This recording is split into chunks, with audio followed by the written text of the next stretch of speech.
been not only a colleague of Joe Biden's, I've been a friend. And I can tell you that I wish he were president right now, but I can't wait until he is, if all of us do our part to support the kind of person that we want back in the White House, to end the kind of disregard of not only American values, but American institutions, the rule of law, and so much else that is at stake because of the current occupant.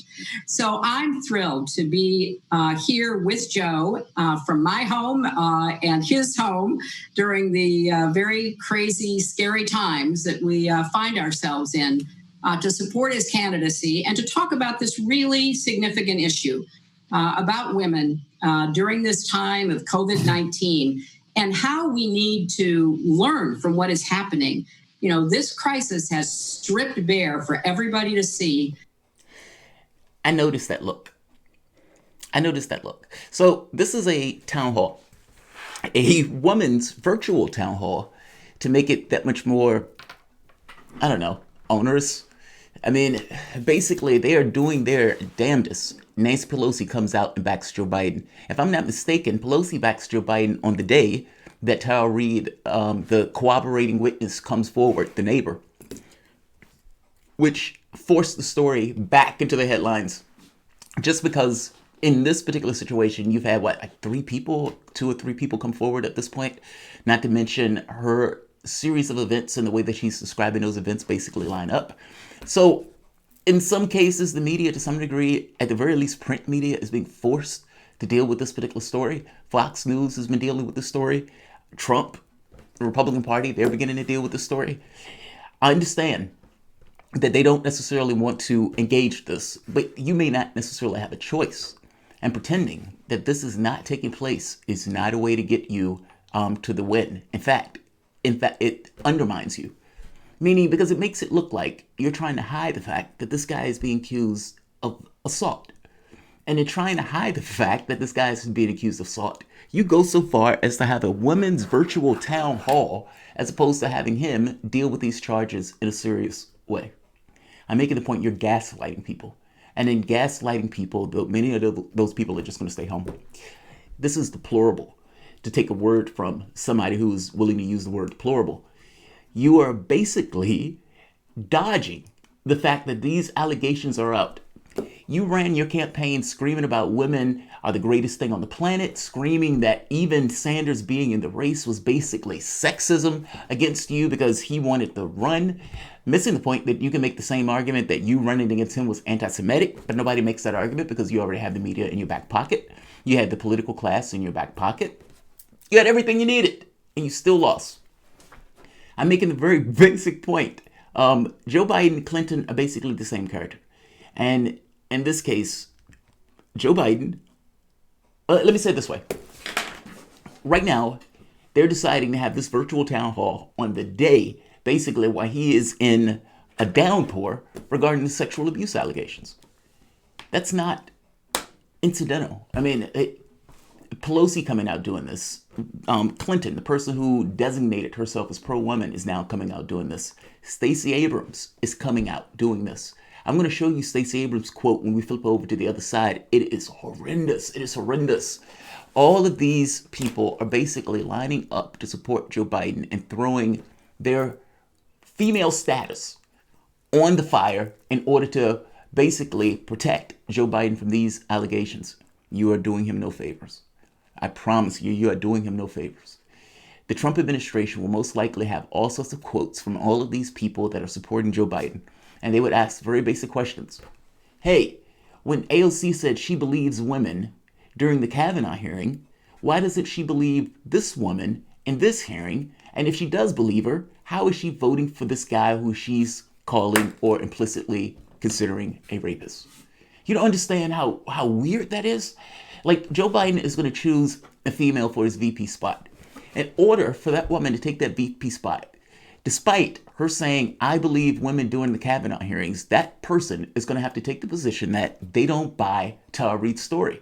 Or they're going to take the position of Abrams of, oh, she had her day. She had her day. She had her hearing. She had her fair hearing. How can you support somebody if you honestly believe the accuser? And the problem here is all of these women who they're trying to put into the VP spot has basically said implicitly they believe females in this process. Like, that video screams to be made. And that video, whoever he picks for his VP, will basically impeach the fact that she is running with somebody who she implicitly said she didn't necessarily believe was innocent. Kamala Harris, for example, made the point earlier that she believed Reed's story. What if Kamala Harris gets picked for this position? How does Kamala Harris explain giving Reed's story credibility? All of these are problematic. That's why I said this is somewhat a deplorable town hall, because it's not there in order to deal with the issue in a direct, honest way. This is there entirely to dodge and obfuscate and to eat up the headlines in order to get the story out of the news space with this kind of covering it up with, oh, Hillary Clinton is backing Joe Biden. Oh, Nancy Pelosi, another female, is backing Joe Biden. And Joe Biden had a women's virtual conference. Are you going to deal with the rape allegations or not? Virtual conference is nice. Are you going to deal with the allegations or not? Welcome to the Soapbox.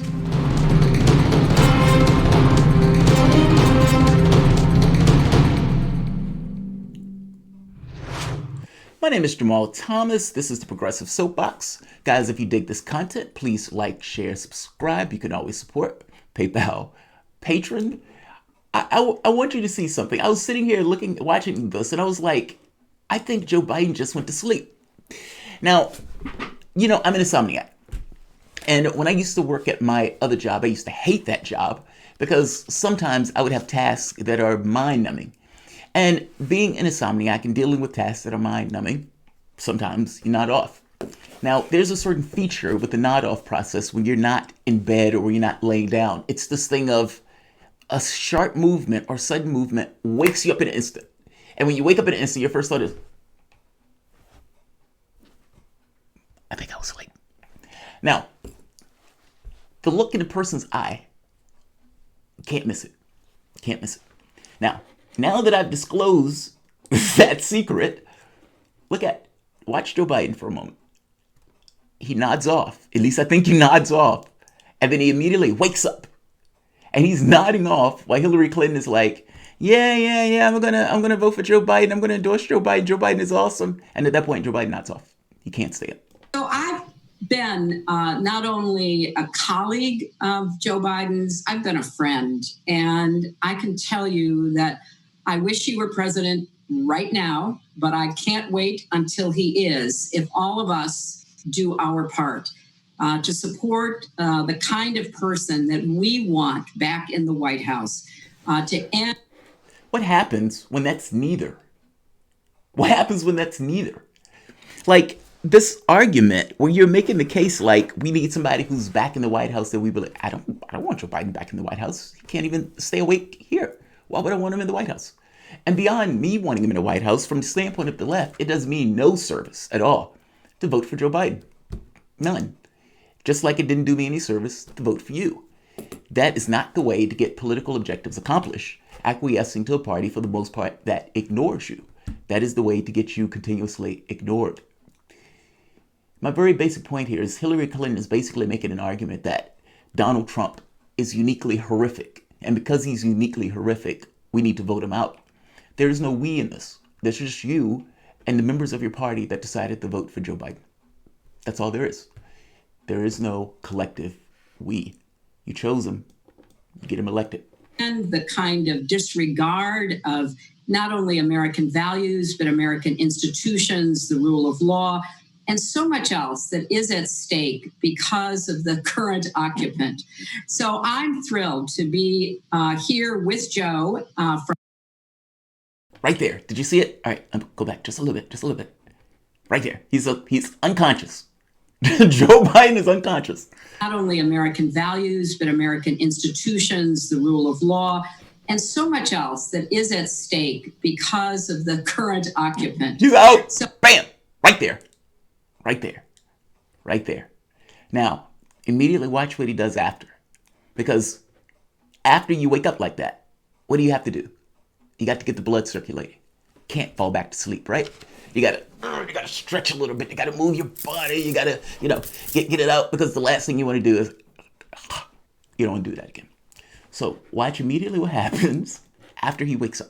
So I'm thrilled to be here with Joe Stretch it out, from Joe. my home and his home during the very crazy, scary times that we find ourselves in, to support his candidacy and to talk about this really significant issue about women during this time of COVID-19 and how we need to learn from what is happening. This crisis has... His eyes are closed. I mean, am I insane on this? Like, look at this. For the first time it happens. Let's go through it again. I mean, I'm asking this as a question, but it really looks like he fell asleep and just kind of woke up in a huff. Support the kind of person that we want back in the White House, to end the kind of disregard of not only American values, but He's out. He's out. All right. Let's keep going. American institutions, the rule of law, and so much else that still out. Still out. Unless he just listens to people with his eyes closed. I suppose that's possible, so fair enough. But it looks to me like that's an unconscious elderly man trying to be president of the United States and can't stay awake during Hillary Clinton's endorsement of that same elderly man that can't stay awake. That's what that looks like. That's what that looks like to me. Let's keep watching. Is at stake because of the current occupant. So Bam. Immediately wakes up. All right. I'm thrilled to be here with Joe. Stretch. From my There you go. Stretch. Got to get the circulation. I can't fall asleep like that again. Home and his home during the very crazy, scary times that we find ourselves in, to support his candidacy and to talk about this really significant issue about women during this time of COVID-19 and how we need to learn. Now, what I think might be happening here is that he realized he fell asleep. And because he realized he fell asleep, is he trying to make it like, I just do this all the time? I listen to people with my eyes closed all the time. When people are talking to me, I just, this is the way I listen. Is that what's taking place? Because there's no way he fell asleep again that fast. Meaning, I don't believe for one moment that when Joe Biden initially woke up, that he wasn't dozed off. I think he dozed off. The second time around, though, I don't know if he's dozing off or is he trying to give the impression that, no, I do this all the time. Like, this is just the way I listen. Let me explain why. There's a difference in the way he woke up the first time versus the second time. Just watch for a moment. Learn from what is happening. This crisis has stripped bare for everybody to see the inequities in our healthcare system.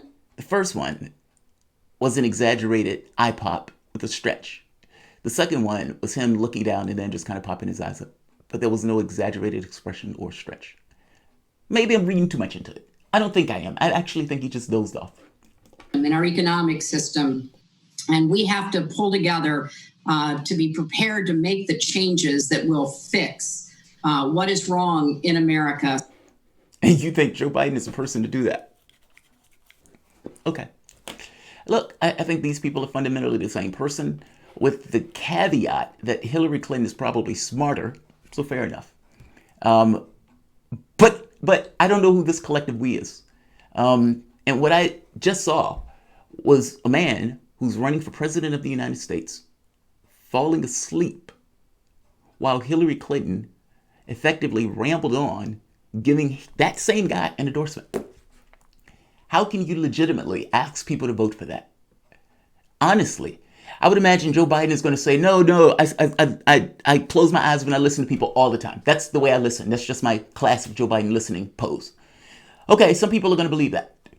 And if you're being honest, in the grand scheme of things, between the abuse allegations, between the corruption with Hunter Biden, I suppose this faux pas is lesser in regards to priority. But that does say something, right, about the person who can't necessarily stay awake during an endorsement. Donald Trump is at the bottom of this video responding basically saying he doesn't fall asleep during his briefings, that will be an attack video. Mark my words, that will be an attack video. It will be music like Larry David from Curb Your Enthusiasm, and it would have Joe Biden falling asleep while Hillary Clinton drones on in the background. I guarantee you that is going to be a video. Like, oh, this is so fucking aggravating. This is the guy who they're choosing to go against Trump. They accept that he's probably going to lose. Because again, the priority was stopping Sanders. The priority wasn't beating Trump. So the goal wasn't to get the strongest candidate. The goal was just getting a candidate that was good enough to stop Sanders. Fact is, if it wasn't Joe Biden, can you think of anybody else that could have did it? I can't. I can't at all. And because I can't think of anyone else that could do it, I also know, however, that Joe Biden is uniquely weak against Trump.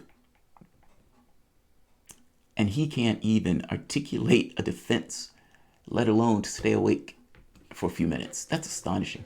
I'll end this here. I don't want this one to go long. Like, share, and subscribe.